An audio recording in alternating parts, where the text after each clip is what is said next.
Summer salad series second எபிசோடில் பார்க்க போகிறது ரெஃப்ரெஷிங்கான அண்ட் இனோவேட்டிவான பைனாப்பிள் சாலட் தான். பைனாப்பிளை இப்படி கூட செய்ய முடியுமா? இப்படியும் செய்ய முடியும். ட்ரை பண்ணி பாருங்கள். கண்டிப்பாக உங்களுக்கு இது அடிக்ட் ஆகிடும். சிம்பிள் அண்ட் ஈஸியாக இந்த ரெசிபி எப்படி செய்யணுன்றதை டீட்டெயில் வீடியோ கீழே டேக் பண்ணியிருக்கேன். ஆல்சோ ஒரு நல்ல பழுத்த பைனாப்பிளை எப்படி சூஸ் பண்ணணும் அப்படின்ற டிப்பும் கீழே டேக் பண்ணியிருக்க வீடியோவில் டீட்டெயிலாக சொல்லியிருக்கேன். பிகினர்ஸுக்கு இது கண்டிப்பாக யூஸ்ஃபுல்லாக இருக்கும். ஏன்னா நான் பிகினர் தான்.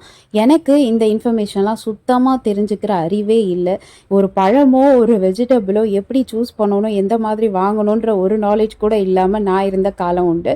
ஸோ அதனால் என்ன மாதிரி சஃபர் பண்ணுற பிகினர்ஸுக்கு அந்த டிப் வந்து கண்டிப்பாக யூஸ்ஃபுல்லாக இருக்கும். அண்ட் நிறைய பேர் சொல்லுவாங்க சம்மருக்கு வந்து பைனாப்பிள் வந்து சாப்பிடவே கூடாது, அது ரொம்ப ஹீட் ஆகும் அப்படின்னு சொல்லுவாங்க. பட் அப்படிலாம் இல்லை.